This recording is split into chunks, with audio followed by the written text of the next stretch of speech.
नमस्कार, मैं हर्ष चंद्रायन स्वागत करता हूं आप सभी का एनबीटीवी के खास शो निष्पक्ष बात विधायक दावेदारों के साथ कार्यक्रम में। आप देख रहे हैं हम पिछले कुछ वक्त से लगातार विधायक पद के दावेदार नेताओं से बातचीत कर रहे हैं और जानने का प्रयास कर रहे हैं कि इस बार के विधानसभा चुनाव को लेकर उनका क्या सोचना है। इसी क्रम में आज हमारे साथ मौजूद हैं कांग्रेस के युवा नेता अजय पटेल जी। अजय पटेल जी की अगर हम बात करें तो फिलहाल सिवनी मालवा में वार्ड नंबर 15 से पार्षद हैं और नगर पालिका में नेता प्रतिपक्ष हैं। तो चलिए अब हम अजय पटेल जी से कुछ खास बातचीत करेंगे और जानने का प्रयास करेंगे कि इस बार के विधानसभा चुनाव को लेकर इनका सोचना क्या है। स्वागत है आपका। नमस्कार जी। मेरा पहला सवाल आपसे यही रहेगा कि इस बार के विधानसभा चुनाव को आप कैसे देखते हैं? देखिए, इस बार का विधानसभा चुनाव मध्य प्रदेश के भविष्य का चुनाव है। जो दुर्दशा इस प्रदेश की भाजपा ने पिछले 20 साल में की है, आज हालात ये है कि इस प्रदेश सरकार से युवा परेशान है, रोजगार की कोई व्यवस्था नहीं है, किसान परेशान है, किसानों की राहत राशि स्वीकृत हो जाती है, उनकी घोषणा हो जाती है, लेकिन राहत राशि आज भी नहीं डलती। और सबसे बड़ी जो समस्या है वो मूलभूत सुविधा आज भी 20 साल में बीजेपी, मैं नहीं समझता हूँ कि इस मूलभूत सुविधा के ऊपर कोई बहुत अच्छा काम कर पाई है। सड़क, नाली, बिजली, पानी, ये मूलभूत सुविधा होती है किसी भी क्षेत्र की, चाहे आप गांव में चले जाओ चाहे शहर में चले जाओ। आज भी आप गांव में जाओगे, तस्वीर न कोई आपसे छुपी है न मुझसे, गांव में आज भी हालात बेहाल हैं, गंदगी का अंबार लगा हुआ है। किसी भी प्रदेश के विकास की कल्पना जब की जा सकती है जब उसके ग्रामीण क्षेत्र में आप बदलाव कर सकें, और मैं नहीं समझता कि पिछले 20 साल में इस भाजपा सरकार ने इस प्रदेश के ग्रामीण क्षेत्र की हालात बदले हो। अगर कांग्रेस पार्टी आपको टिकट देती है तो किन मुद्दों को लेकर आप चुनाव लड़ेंगे? देखिए, मुद्दे बहुत हैं।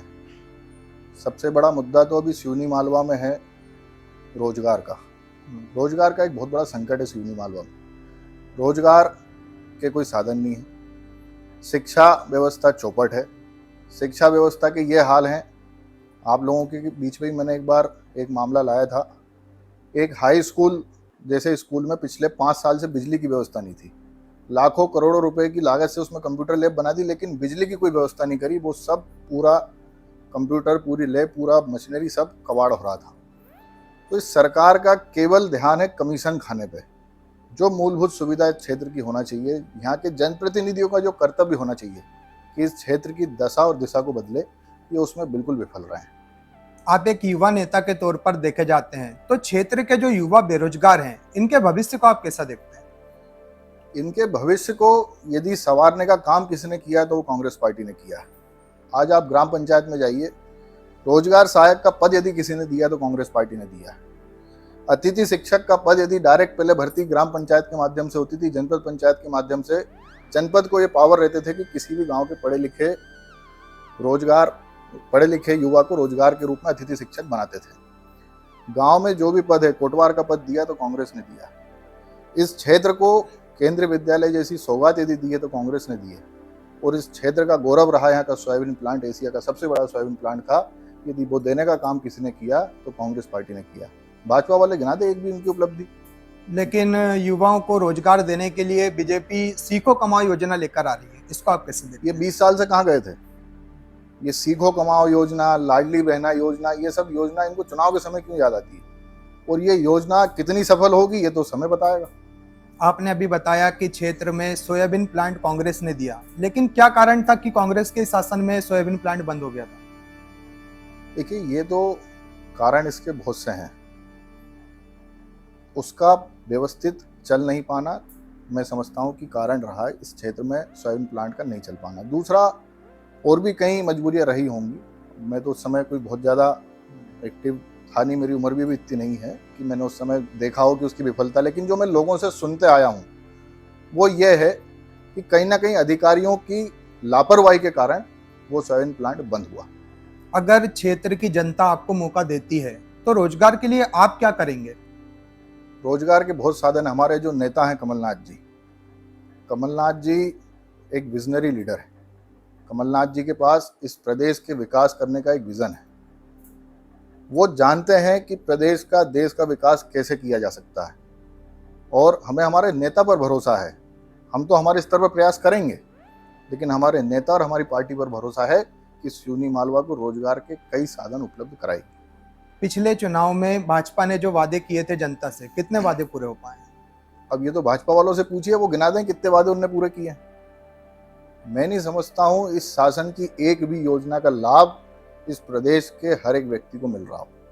अभी लाडली बहना योजना में इन लोगों को फॉर्म भराए थे, पहले 1 महीने के लिए पोर्टल शुरू कर दिया, फॉर्म भरवा लिए, उसके बाद रह गए।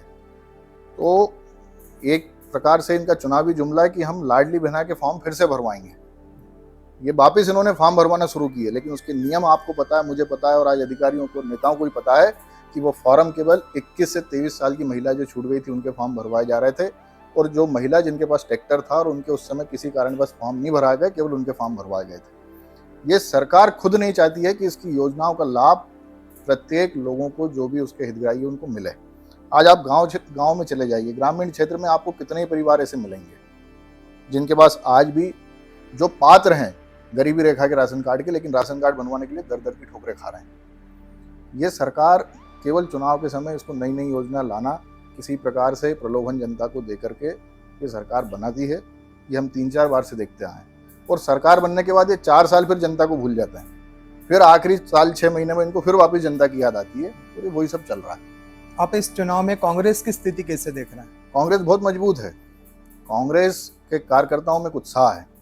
जनता, इस प्रदेश की जनता परिवर्तन चाह रही है, और पिछले चुनाव में भी कांग्रेस आई थी। थोड़ी सी संख्या हमारी कम ज़्यादा रही थी, जो हुआ उस परिस्थिति में उसमें मैं बोलना नहीं चाहूँगा, किसी से छिपा नहीं है। लेकिन इस बार मैं ये बोलूँगा कि पिछली बार जो बहुमत आया था उससे कई ज़्यादा बहुमत के साथ हम हमारी सरकार बना रहे हैं। अब सरकार तो आपने पिछली बार भी बनाई थी, जनता ने आपको मौका दिया था सरकार बनाने का, लेकिन ऐसा क्या मैनेजमेंट की कमी रही, या क्या आपके नेताओं की आपस में तालमेल की कमी रही कि आप सरकार 5 साल नहीं चला पाए? देखिए, कई बार दुर्घटनाएं घटती है। सिंधिया जी का कांग्रेस छोड़ करके जाना, इसकी कोई कल्पना नहीं कर सकता था। वो एक दुर्घटना थी। दुर्घटना कई बार घट जाती है राजनीति में, वो एक दुर्घटना थी जो घट गई, लेकिन आपको विश्वास दिलाता हूँ आगे ऐसा कुछ नहीं होने वाला। क्या गारंटी है कि इस बार अगर फिर जनता आप पर विश्वास करती है तो सरकार 5 साल पूरी चलेगी? बिल्कुल चलेगी। इस बार बहुमत इतना आएगा कि यदि किसी आदमी के, किसी नेता के मन में थोड़ी बहुत भी बेईमानी आती है तो उससे कोई फर्क नहीं पड़ेगा। इस बहुमत के साथ मध्य प्रदेश की जनता कांग्रेस की सरकार बनाएगी। खासकर अगर हम सिवनी मालवा विधानसभा सीट की बात करें तो ये कांग्रेस की पारंपरिक सीट मानी जाती थी, फिर ऐसा क्या कारण रहे कि पिछले 3 बार से लगातार भाजपा जीतते आ रही है? अब इन कारण का विश्लेषण तो पार्टी ने किया है, कर भी रही है, और करना भी चाहिए। लेकिन जहां तक मेरा मानना है, 2023 में सिवनी मालवा से कांग्रेस का विधायक बनेगा। सिवनी मालवा की जनता, यहाँ के युवा, यहाँ के किसान परिवर्तन चाह रहे हैं, और ये बिल्कुल मन बना करके बैठे हैं कि इस बार सिवनी मालवा में कांग्रेस का विधायक बनाएंगे। कांग्रेस पार्टी में कहीं ना कहीं गुटबाजी एक बड़ी समस्या है, तो गुटबाजी की समस्या को आप चुनाव तक कैसे खत्म करेंगे? गुटबाजी तो, राजनीति में गुटबाजी कहाँ नहीं रहती। राजनीति यदि है तो उसमें गुटबाजी रहेगी। घर घर में गुट रहता है, परिवार में रहता है, समाज में रहता है, क्षेत्र में रहता है, और जब प्रदेश की बात आए, गुटबाजी राजनीति में रहती। बीजेपी में क्या गुटबाजी कम है? आप बीजेपी की बात करिए, जिस महिला नेत्री के नेतृत्व में 2003 में भारतीय जनता पार्टी ने यहाँ सरकार बनाई थी, सुश्री उमा भारती जी के नेतृत्व में 2003 में सरकार बनी थी, तो किसकी दम पे बनी थी ये किसी से नहीं छुपा है। आज उनकी क्या दुर्दशा बीजेपी ने कर दी है। जन आशीर्वाद यात्रा निकाल रहे हैं तो उसमें उनकी फोटो नहीं दे रहे हैं। ये गुटबाजी है कि हम लोगों में गुटबाजी है? कांग्रेस में बिल्कुल कोई गुटबाजी नहीं है। सारे नेता एक है। कमलनाथ जी के नेतृत्व में हम लोग कांग्रेस की सरकार बनाएंगे। लेकिन बीजेपी बोलती है कि हमारा संगठन जब भी जिसको भी टिकट दे देता है हम लोग सब एक साथ आकर काम करते हैं, लेकिन कांग्रेस नेता एक मंच पर नहीं दिख पाते कभी साथ में। जब चुनाव आते हैं, चुनाव की घोषणा हो जाती है, प्रत्याशी तय हो जाता है, तो सारे नेता चाहे कांग्रेस के हो चाहे बीजेपी के हो, एक मंच पे पहले भी दिखते आए हैं, आगे भी दिखेंगे। लोकतंत्र में सबको अपना अपना अधिकार है टिकट मांगने का। टिकट मांगने के लिए हो सकता है किसी नेता ने अपने अपने स्तर पर प्रयास किए हो, अपने क्षेत्र में कोई कार्यक्रम किए हो, उसके प्रयास रहे हो, वो उसकी व्यक्तिगत मेहनत हो सकती है। लेकिन मैं नहीं मानता कि टिकट डिक्लेयर होने के बाद, प्रत्याशी घोषित होने के बाद कोई भी आदमी कांग्रेस के मंच पर आकर के नहीं बैठेगा। सारे लोग कमलनाथ जी के नेतृत्व में कांग्रेस पार्टी के साथ हैं और सब लोग मिलकर के साथ में कांग्रेस की सरकार बनाएंगे। आप इतने लंबे समय से सिवनी मालवा क्षेत्र में राजनीति कर रहे हैं, आपने इस क्षेत्र को कितना समझा है? यहाँ की जनता क्या चाहती है? यहाँ की जनता एक ऐसा जनप्रतिनिधि चाह रही है जो उनके हक की लड़ाई लड़ सके, जो इस क्षेत्र को, जो गांव हमारे कभी हेड पे हुआ करते थे, जहाँ पानी सबसे पहले पहुँचा करता था, वहाँ आज टेल बन गए हैं, वहाँ पानी पहुँच नहीं रहा है। बिसोनी एक गांव है जहाँ पहले पानी जैसे ही नहर में आता था तो उसके 4-4 दिन में पहुँच जाता था, वहाँ महीनों बीत जाते लेकिन आज पानी नहीं पहुँचता है। तो ये क्यों है? क्योंकि हमारे जनप्रतिनिधि कमज़ोर है। तो यहाँ की जनता चाह रही है कि इस क्षेत्र को एक मजबूत जनप्रतिनिधि मिले जो यहाँ के किसानों की, यहाँ के युवाओं की, यहाँ के लोगों की हक की आवाज़ उठाए। आप नहरों में पानी की बात कर रहे हैं तो मैं किसानों से जुड़ी सवाल आपसे करना चाहूंगा। बिल्कुल तो करिए। किसानों की और अन्य समस्याओं को आप कैसे देखते हैं? जैसे समय पर खाद नहीं मिल पाता किसानों को। किसान की तो इस भारतीय जनता पार्टी ने वो दुर्दशा की है। सबसे पहले नहरों में पानी पर्याप्त देती नहीं है, वहाँ किसान परेशान होता है। नौबत ये रहती है कि उसको सिवनी मालवा आकर के आंदोलन करना पड़ता है। उसके बाद ये सरकार पर्याप्त बिजली नहीं दे पाती है, उसके लिए यहाँ का किसान आकर के सिवनी में आंदोलन करता है। फिर बारी आती है खाद बीज की, तो वो यहाँ के किसान को ये सरकार पर्याप्त नहीं दे पाती। सरकार का कर्तव्य है कि यहाँ के किसानों के लिए कम से कम खाद, बिजली और पानी की व्यवस्था तो समय से कर दे।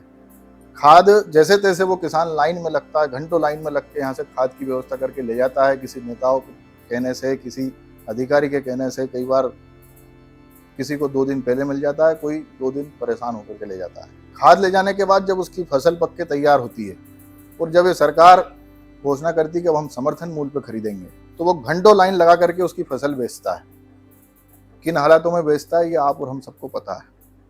फसल बिकने के बाद फिर पेमेंट के लिए 1-1 महीने बैंक के चक्कर काटता है, और फसल बेचने के लिए समर्थन मूल्य पे जब ये घोषणा करते हैं तो उसके रजिस्ट्रेशन कराने के लिए वो एमपी ऑनलाइन के चक्कर काटता है। तो किसानों की तो इस सरकार ने वो दुर्दशा कर ली है कि शुरू से लेकर के पानी से लेकर के बिजली, खाद, समर्थन मूल्य के लिए ऑनलाइन रजिस्ट्रेशन, उसके बाद फसल बेचने के लिए लाइन में लगना, उसके बाद बैंक के चक्कर काटना, और फिर जब बैंक में पैसा निकालने जाता है तो वहाँ भी फिर लाइन में लगा रहता है। किसानों के साथ तो इस सरकार ने बहुत बड़ा अत्याचार किया है, और समय आने पर किसान इस सरकार को सबक सिखाएंगे। अगर आपको मौका मिलता है तो आप किसानों के लिए क्या करेंगे? देखिए, मैं तो खुद एक किसान परिवार से हूँ, खुद किसान हूँ। किसानों को जो उनके मूलभूत चीज़ें हैं, उनको खाद का वितरण ठीक तरीके से हो जाए। पहले सोसाइटी के माध्यम से होता था, आजकल अब मंडी में होता है किसानों को खाद का वितरण। यहाँ उनको परेशान होना पड़ता है। सबसे पहले तो हम इस व्यवस्था को सुधारेंगे कि खाद वापस उस सोसाइटी से मिले। दूसरा, जो नहरों में पानी की समस्या है पिछले 2-3 सालों से बहुत ज़्यादा रही है, जो सिवनी मालवा के हक का पानी है वो सिवनी मालवा को मिले, इस ओर हमारा पूरा प्रयास रहेगा। समर्थन मूल्य पर जो सरकार की खरीदी होती है वो सुचारू रूप से हो, उसके ऊपर हमारा प्रयास रहेगा। सिवनी मालवा विधानसभा में शिक्षा व्यवस्था कैसी है? शिक्षा व्यवस्था तो हाल बेहाल है। कोई एक स्कूल यहाँ ऐसा नहीं है जहाँ माँ साहब शुरू समय से पहुँच रहे हो। कोई एक स्कूल ऐसा नहीं है जिसकी कंट्रोलिंग कोई व्यवस्थित चल रही हो। सबसे पहले तो टीचर लेट जाएंगे। टीचर के लेट जाने के बाद बच्चे कितने आ रहे हैं, कम क्यों आ रहे हैं, इस ओर किसी का ध्यान नहीं है। कई जगह स्कूलों की बिल्डिंग के हाल बेहाल हो चुके हैं। और आप यदि आंकड़े उठाओ, आज से पिछले 5 साल 10 साल पहले जो बच्चे शासकीय स्कूलों में आते थे, आज भी कहीं ना कहीं आंकड़े घटे हैं। वो आंकड़े क्यों घट रहे हैं, उस ओर विचार करना चाहिए और उन कमियों को दूर करना चाहिए। लेकिन बेहतर शिक्षा व्यवस्था करने के लिए बीजेपी सीएम राइज स्कूल योजना लेकर आ रही है। अब चुनाव आ रहा है तो ला रही है। अभी चुनाव के बाद ये सीएम राइज स्कूल को कितने अच्छे से चला पाएंगे, ये वक्त बताएगा। सिवनी मालवा विधानसभा क्षेत्र में बीजेपी हमेशा बोलती है कि उन्होंने सड़कों का जाल बहुत अच्छा फैलाया है, तो सड़कों की स्थिति कैसी है सिवनी मालवा में? सड़कों की ये क्या हमसे बात करेंगे। जो मेन रोड है होशंगाबाद से खंडवा, होशंगाबाद से खंडवा जो मेन रोड है जिसपे आज दोनों तीनों जिले कनेक्टेड है, वो रोड माननीय दिग्विजय सिंह जी की सरकार ने बनाया था, जो आज तक चल रहा है। उस पर केवल ये बीटी रिन्यूअल करके और उस पर पेच वर्क लगा करके उस रोड को, आज भी वो रोड जिस पे हम लोग चलते हैं वो कांग्रेस सरकार का दिया हुआ है। और भारतीय जनता पार्टी के रोड जो इन्होंने बनाए हैं, ये बता दे कभी 3 साल से ज़्यादा कोई रोड टिका हो। लेकिन बीजेपी बोलती है कि कांग्रेस के समय में गड्ढों में रोड ढूंढना पड़ता था और अब सड़क पे गड्ढे मुश्किल से मिलते हैं। ऐसा नहीं है। ये लोग जो टैक्स ले रहे हैं हमसे, आप और हमसे जो टैक्स की वसूली हो रही है, उस आंकड़ों में जाइए। कांग्रेस ने जितना पैसा टैक्स के रूप में आपसे हमसे वसूल किया था, इस प्रदेश पर जब माननीय दिग्विजय सिंह जी की सरकार नहीं रही थी, जब मैं मानता हूँ शायद 25 से 27 हज़ार करोड़ का कर्जा था, आज 4 लाख करोड़ का कर्जा है। ये पैसा गया कहाँ है? और उसके बाद भी सड़कों के हाल बेहाल है। सड़क बनती नहीं, उससे पहले टूट जाती है।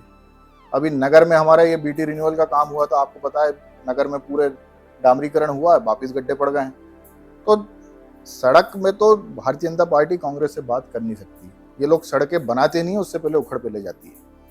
चिकित्सा व्यवस्था कैसी है सिवनी मालवा में? चिकित्सा व्यवस्था में बिल्डिंग बनाने से चिकित्सा व्यवस्था नहीं सुधरती। आप अच्छी अच्छी बड़ी बड़ी बिल्डिंगें बना दो, उससे चिकित्सा व्यवस्था नहीं सुधरती। आज 8-8, 10-10 करोड़ रुपए की लागत से हमारे अस्पताल बने हुए हैं। हालात ये है, वहाँ डॉक्टर नहीं है, वहाँ एक्सरे मशीन नहीं है।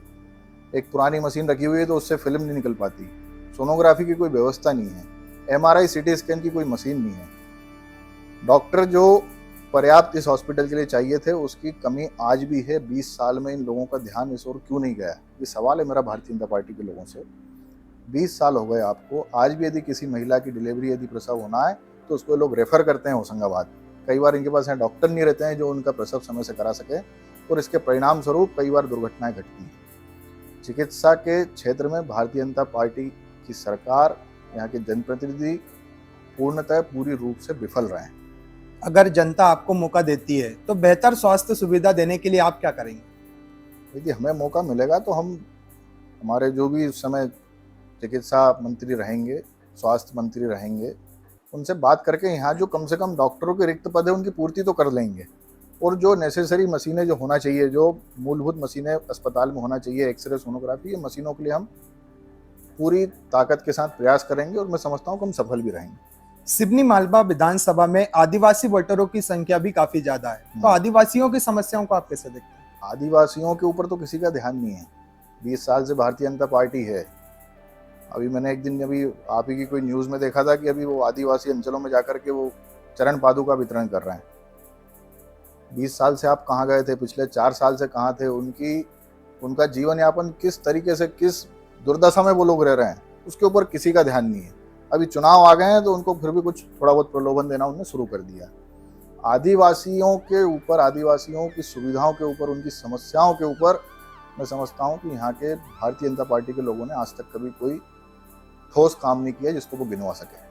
सिवनी मालवा विधानसभा में अगर गांव का कोई व्यक्ति अपना काम कराने आता है, चाहे तहसील कार्यालय का काम हो, थाने का काम हो, तो सभी जगह पैसे देना पड़ता है काम करवाने के लिए। तो जनता की ये बहुत बड़ी समस्या है, इसको आप कैसे देखते हैं? भ्रष्टाचार तो पूरे मध्य प्रदेश में एक रोग बन चुका है। ये सिवनी मालवा के हालात नहीं है, ये हालात आज पूरे प्रदेश के हो गए हैं। और ये हालात पिछले 4 साल में तो इतनी तेज गति से बढ़े हैं कि जहाँ पहले 10% कमीशन चलता था, वहाँ 20 हो गया, 20 का 25 हो गया, और 25 का 40 और 50 हो गया है। भ्रष्टाचार के सारे रिकॉर्ड मैं समझता हूँ भारतीय जनता पार्टी ने तोड़े हैं। अगर आपको मौका मिलता है तो भ्रष्टाचार कम करने के लिए आप क्या करेंगे? जब मुखिया सही रहेगा, जब मुखिया भ्रष्ट नहीं रहेगा, तो मैं समझता हूँ किसी अधिकारी की हिम्मत नहीं कि वो पैसा ले ले किसी भी नागरिक से, किसी भी क्षेत्र के लोग से। यदि मुखिया सही है, यदि मुखिया का कंट्रोल है क्षेत्र के अधिकारियों के ऊपर, यदि उसने उनसे पैसे नहीं मांगे तो अधिकारी की हिम्मत नहीं वो पैसा देते। आम जनता के लिए आज के समय में सबसे बड़ी कोई समस्या है तो वो है बढ़ती महंगाई। तो बढ़ती महंगाई को आप कैसे देखते हैं? बढ़ती महंगाई किसके राज में बढ़ी, आप बताइए? महंगाई किसके राज में बढ़ी है? 60 रुपए का पेट्रोल 110 रुपए पे किसके राज में पहुंचा है?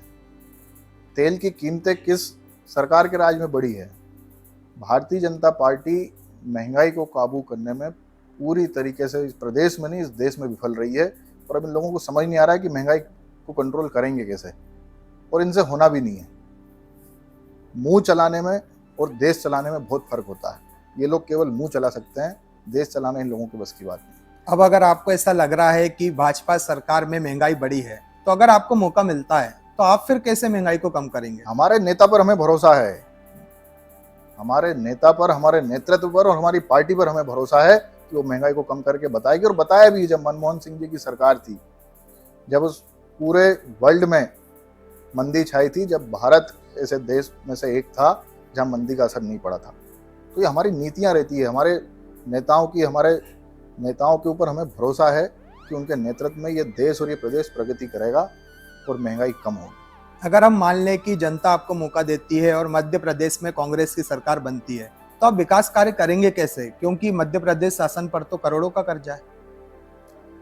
कर्जा जरूर है, लेकिन मैंने फिर आपको बताया कि मुखिया यदि आपका ईमानदार है, यदि आपके मुखिया के पास कोई विजन है, यदि आपके मुखिया में वो क्षमता है कि बढ़ती हुई महंगाई को रोक ले, क्षेत्र का विकास अपने आप हो जाएगा। आप युवा हैं, युवाओं के लिए आज के समय में एक बड़ी समस्या है नशा। युवा नशे के आदी हो रहे हैं और अभी सिवनी मालवा विधानसभा की भी अगर हम बात करें तो गांव-गांव में अवैध शराब की बिक्री काफी बढ़ गई है। तो इसको लेकर आप क्या सोचते हैं? पिछले 5-10 साल में मैं समझता हूं कि पुलिस विभाग अपने कार्य में पूर्ण रूप से विफल रहा है। शराब गांव-गांव तक बट रही है, अवैध शराब पहुंच रही है, नशे की चीज़ों की सप्लाई हो रही है, जिसके ऊपर पहले एक शिकंजा कसा हुआ रहता था, वो उसको काबू करने में पुलिस प्रशासन पिछले 5-10 साल में विफल रहा है। ये आप सही कह रहे हैं, और यदि कांग्रेस सरकार आती है तो उसके ऊपर ठोस कदम उठाए जाएंगे। एक बहुत बड़ी समस्या जो रेत उत्खनन की भी है, अवैध रेत उत्खनन एक बड़ी समस्या है, जिसको आप कैसे देखते हैं? अवैध रेत उत्खनन तो भारतीय जनता पार्टी खुद चाहती है कि अवैध रेत का उत्खनन होए। पिछले 4 साल से सिवनी मालवा में आप बता दीजिए कि कौन सी एक खदान स्वीकृत थी, और नहीं थी तो क्या यहाँ के जो निर्माण कार्य चल रहे हैं वो लोग क्या उसको ठप कर देंगे? उनकी तो मजबूरी की रेत लाएंगे कहीं ना कहीं से, कोई महंगी लाएगा, कोई सस्ती के चक्कर में चोरी की लाएगा। ये सरकार का कर्तव्य था कि आपको उस क्षेत्र में, जहाँ जिस क्षेत्र में जितनी रेत की जरूरत थी उतनी खदानें स्वीकृत आप कर देते, उनको चालू करा देते, तो मैं नहीं समझता हूँ कि अवैध रेत की आज कोई समस्या आती। आप फिलहाल पार्षद हैं, तो आपने क्या अपने बाढ़ वासियों के लिए कोई काम किया है इतने समय में? बाढ़ वासियों की लड़ाई, उनकी मूलभूत सुविधाओं की लड़ाई, और बाढ़ वासी नहीं नगर वासियों की लड़ाई मैं पूरी दमदारी के साथ लड़ते आया हूं अभी तक, और आगे भी जीवन भर लड़ते रहूंगा। और मेरे वार्ड का तो मैं आपको अगले साल 2 साल में हो सकता है कि एक उदाहरण दूं। मेरे वार्ड में आपको एक भी व्यक्ति ऐसा नहीं मिलेगा जिसको योजना का लाभ नहीं मिल रहा। मैं उसके ऊपर बहुत तेज़ी से काम कर रहा हूँ, और मुझे जो नगर पालिका से जो भी मुझे तनख्वाह मिलती है, जो भत्ता मिलता है, मैं उसको भी मेरे वार्ड में लगाऊंगा। मैं उसको नहीं लूँगा, उसको प्राप्त मैं नहीं करूँगा। ये मैंने मेरे वचन पत्र में भी कहा था कि यदि मैं अध्यक्ष बनता तो न सरकारी गाड़ी लेता, न कोई वेतन भत्ता लेता। तो आज मैं अध्यक्ष नहीं बन पाया किसी कारणवश, लेकिन पार्षद हूँ, तो पार्षद के रूप में जो मुझे मानदेय मिलता है, मैं उस मानदेय को भी मेरे वार्ड में लगाऊंगा, और आपको साल 2 साल में मेरे वार्ड में एक उदाहरण पेश करके बताऊंगा। सिवनी मालवा विधानसभा क्षेत्र में और ऐसी कौन सी समस्या है जिस पर काम करने की जरूरत है? मैं कह रहा हूँ सिवनी मालवा में तो समस्याओं का अंबार लगा हुआ है। सबसे बड़ी समस्या तो, सबसे बड़ी दुर्दशा तो आज की तारीख में गौ माता की हो रही है। भारतीय जनता पार्टी के लोग गौ माता के नाम पे वोट मांगते आए हैं, लेकिन इस प्रदेश में मैं आज बड़े उत्साहित और बड़े उससे बोल रहा हूं कि इस प्रदेश में केवल एक व्यक्ति रहे, माननीय कमलनाथ जी, जिन्होंने इस प्रदेश में गौशाला बनाने का काम किया। भारतीय जनता पार्टी पिछले 15 साल से थी, ये समस्या के उन लोगों को नहीं दिखी? क्यों हमारे नेता का सोच, उसका विजन इस चीज के ऊपर गया, और उसने न केवल इसको समस्या बनाया, इस समस्या का समाधान ढूंढा। गौशालाएं बनाई, बहुत सारी गौशालाएं आज चालू हो गई, चल रही हैं, और मुझे आज दुख होता है बोलते हुए कि जिन गौशालाओं के काम अधूरे थे, ये 3 साल में भारतीय जनता पार्टी की सरकार उन गौशालाओं को चालू नहीं कर पाई। नहीं, आप बिल्कुल सही बोल रहे हैं। गायों की समस्या एक बहुत बड़ी समस्या बन गई है सिवनी मालवा विधानसभा में। सड़कों पर गाय बैठी रहती हैं, जिनके कारण बड़े वाहनों से टकराकर गायों की जान जा रही है, आम जनता की जान जा रही है एक्सीडेंट में। तो अगर फिर से आपको मौका मिलता है तो गायों के लिए अब क्या करेंगे आप? गायों के लिए तो मैं समझता हूँ कि ये मैंने सुझाव हमारी पार्टी को भी दिया है। जैसे हम लोगों ने अभ्यारण्य बनाए, एक गो अभ्यारण्य भी बनना चाहिए, फॉरेस्ट एरिया देख करके, जहाँ हमें लगता है कि ये गौ माता को उनके रखने के लिए, उनके रहने के लिए एरिया सुरक्षित है, उसकी तार फेंसिंग करके गो अभ्यारण्य बनाना चाहिए। गौशाला तो हम बनाएंगे, हमारा जो वचन है गांव-गांव में गौशाला बनाने का वो भी बनाएंगे। उसके साथ मैं पहल करूंगा कि इस क्षेत्र में गो अभ्यारण्य बने, जिससे कि यदि मान लो गाय की संख्या ज़्यादा है और गौशाला में उतनी क्षमता पूरी हो जा रही है, यदि हम उसकी पूर्ति नहीं कर पा रहे हैं, तो उसको, उसका विकल्प हमारे पास एक गो अभ्यारण्य के रूप में रहना चाहिए, ताकि हम उन गाय को गो अभ्यारण्य में भेज सकें। जातिगत समीकरण कैसे देखते हैं? जाति तो हमारी किसान है। चुनाव में, राजनीति में जाति नहीं चलती। और जाति यदि चलती है तो मैं छाती ठोक के कहता हूँ कि मैं किसान हूँ। मेरी जाति, मेरी कौम किसान है, किसानी है, और मैं एक किसान के रूप में, किसान परिवार के रूप में इस क्षेत्र का विकास करूँगा। आप स्वयं भी जाट समाज से आते हैं और सिवनी मालवा विधानसभा की जनता के मन में कहीं ना कहीं जाट समाज को लेकर एक डर की भावना है, तो अगर आपको मौका मिलता है या आप ये डर को कैसा दूर करेंगे? यदि डर की भावना होती जी। तो मैं वार्ड नंबर 15 से पार्षद नहीं बनता। यदि डर की भावना होती तो मेरे परिवार से मेरी काकी अभी 2022 के चुनाव में जनपद सदस्य बनी है, वार्ड नंबर थुआ जकलाए शायद 19 वार्ड नंबर उससे। यदि डर की भावना होती तो मेरे दादा मंडी सदस्य बन के मंडी अध्यक्ष नहीं बनते। ये केवल अफवाहें हैं। यदि हम लोगों के प्रति किसी के मन में गलत भावना होती है तो इतने बार हम चुनाव जीत करके नहीं आते। और मैं फिर कह रहा हूँ कि जातिवाद की राजनीति चुनाव में नहीं चलती है। यदि चलता है और जाति चलती है तो हमारी किसान जाति है, हम जाति से किसान हैं, हम छाती ठोक के कहते हैं और हम किसान कौम के लिए काम करेंगे। धार्मिक समीकरण को लेकर आपके क्या विचार है? धार्मिक समीकरण में तो क्या कहूँ, अभी तो आपके सामने सब चीज़ें हैं। भारतीय जनता पार्टी धर्म में यदि सबसे ज़्यादा मान्यता किसी की है तो गौ माता की। हम गाय को हमारी माँ के रूप में मानते हैं। जब धार्मिक समीकरण की बात हो रही तो गौ माता की बात भी होना चाहिए और उसकी दुर्दशा जो हो रही है उसके ऊपर भी बात होनी चाहिए।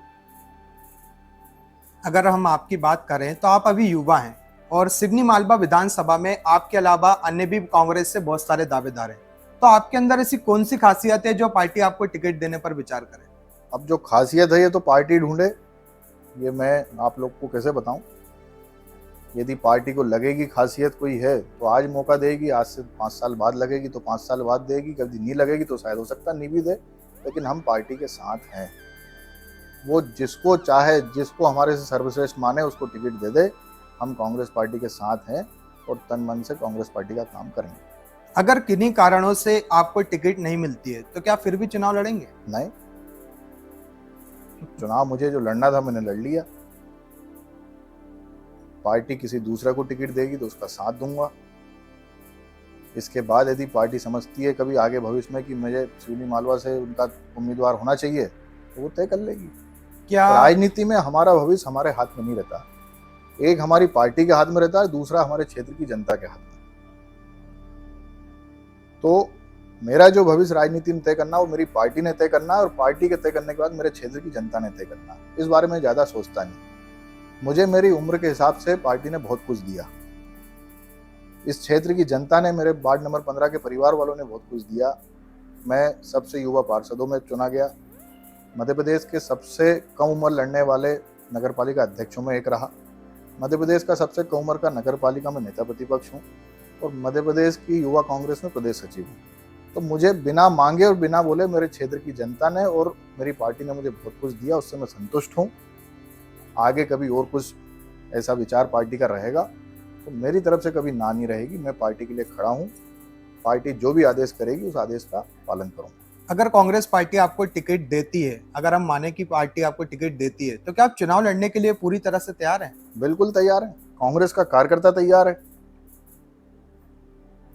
सिवनी मालवा में आज भी मैं समझता हूं कि कांग्रेस हर गांव में भारतीय जनता पार्टी से ज़्यादा मजबूत है। कुछ किन्हीं गांव में थोड़े समीकरण रहते हैं कि जिसके कारण परिणाम उल्टे पुल्टे हो जाते हैं, लेकिन कांग्रेस आज भी सिवनी में बहुत मजबूत है। और मैं फिर आपसे कह रहा हूं कि 2023 में सिवनी मालवा से कांग्रेस का विधायक जीत करके मध्य प्रदेश की विधानसभा में जाएगा। हम तो इस संकल्प के साथ काम कर रहे हैं। आप एक युवा नेता के तौर पर देखे जाते हैं तो सिवनी मालवा विधानसभा क्षेत्र के युवाओं का साथ आपको कैसा मिल रहा है?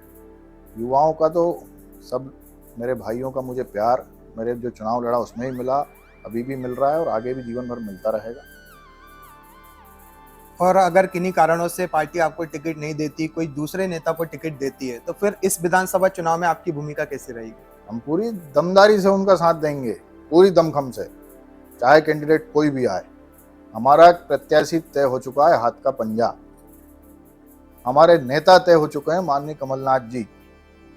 प्रत्याशी जो भी रहेगा, किसी को भी टिकट दे, हम पार्टी का काम पूरी दमदारी से करेंगे। उसी प्रकार करेंगे जिस प्रकार हम हमारा चुनाव लड़ेंगे, उसी प्रकार हम उसको चुनाव जिताने के लिए मेहनत करेंगे। आप बीजेपी को कैसे देखते हैं? भारतीय जनता पार्टी में तो अभी गुटबाजी बहुत चरम पर है। भारतीय जनता पार्टी में तो आलम यह है कि एक नेता जाते हैं भोपाल तो दूसरे उनके पीछे पहुंच जाते हैं उनकी शिकायत करने, दूसरे जाते हैं तो तीसरे उनके पीछे पहुंच जाते हैं। उन लोगों को भी शिकायत करने से ही फुर्सत नहीं है। सब एक दूसरे की पोल खोलने में लगे, इसने ऐसा कर दिया, इसने वैसा कर दिया, इसने ये घोटाला कर दिया, उसने वो कर दिया।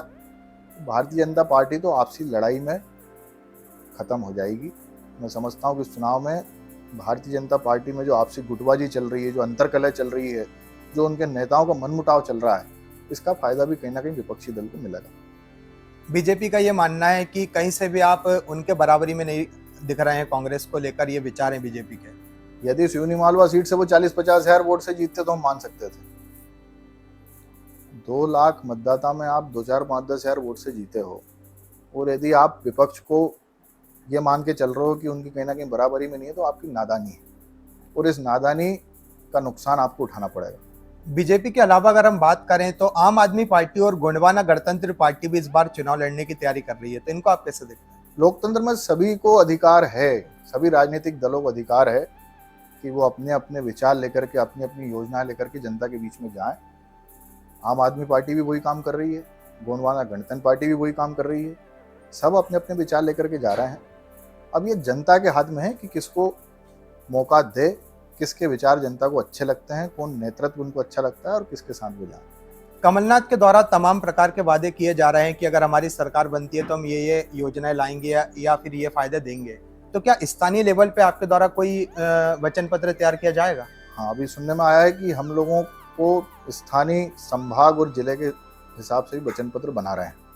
तो उसमें जो भी जिले की और हमारे क्षेत्र की जो भी समस्याएं रहेगी, जो भी योजनाएं हम लाना चाहते हैं, उसको हम प्रमुखता से रखेंगे।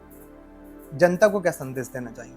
जनता से तो यही संदेश है, इस प्रदेश के युवाओं से संदेश मैं आपके माध्यम से देना चाहूँगा कि ये 2023 का चुनाव मध्य प्रदेश के भविष्य का चुनाव है। मध्य प्रदेश की दिशा और दशा तय होने वाली 2023 में। आप लोगों से विचार है कि 2023 में आप लोगों से मेरा विनम्र निवेदन है कि काफ़ी विचार विमर्श करके 2023 में निर्णय लें। आपने 20 साल भारतीय जनता पार्टी को मौका दिया।